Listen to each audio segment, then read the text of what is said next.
السلام عليكم. يلا بينا نعمل جلاش بالبسطرمه والجبنه، طعمه حكايه وروايه. بس متنسوش الاول تشتركوا في القناه لو لسه مش مشتركين، وتعملوا لايك وشير لو حبيتوا الفيديو. ويلا بينا نبدا على طول. اول حاجه هقطع فلفل اخضر او الوان زي ما تحبوا حتت صغيره علشان يبقى طري ويستوي بسرعه. واستخدمت هنا 2 فلفل و2 طماطم. الطماطم هضغط عليها صفي الميه اللي فيها علشان ما تنزلهاش على الجلاش وتخليه يبوش. وبعدين بقطعها حتت صغيره.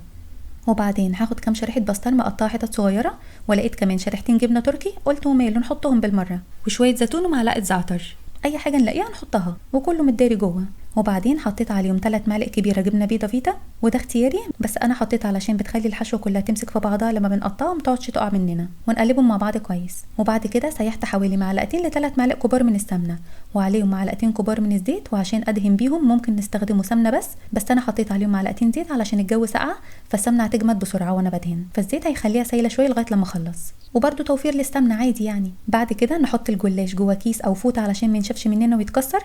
وبدهن الصينيه بسمنه وبحط نص كميه الجلاش تحت ونصها من فوق، وبين كل طبقه والتانيه بحط مسحه بسيطه من السمنه. ده نص كيلو من الجلاش على صينيه مقاسها حوالي 25 في 30 تقريبا. بحب اعمل الجلاش في صينيه على قد الورقه بالظبط علشان ما اقعدش اقطع كده منه واهدره. تقريبا طلعوا الطبقات اللي تحت 9 واللي فوق 9. بعد ما رصيت الطبقات اللي تحت وحطيت الحشو وفردتها كده كويس، احط بقى الطبقات اللي من فوق، وبرده بدهن ما بين كل ورقه والتانيه سمنه خفيفه. ما ينفعش الجلاش تبقى طبقاته كتير علشان مش هيبقى حلو كده وسمكه هيبقى عالي بزياده. وطبعا اخر طبقه من فوق على الوش بدهن سمنه، وبدخله فرن متسخن على درجه حراره 200 لغايه لما بيتحمر كده. اول بقى ما بيتحمر بحط عليه كوبايه من اللبن، والكوبايه ديت بس علشان كبيره فانا مش ملياها، دي تقريبا كوبايه قد بتوع مجات الشاي العاديه.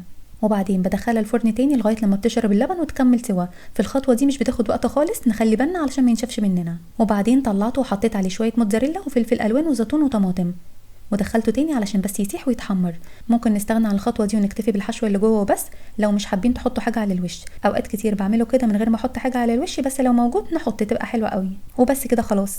طعمه حكايه وطري قوي مش ناشف ولا هيطلع مجلد مننا لو مشينا على نفس الخطوات. يا رب فيديو النهارده يكون عجبكم. ما تنسوش لو حبيتوا الفيديو تعملوا لايك وشير، واشوفكم ان شاء الله على خير الفيديو الجاي، وباي باي.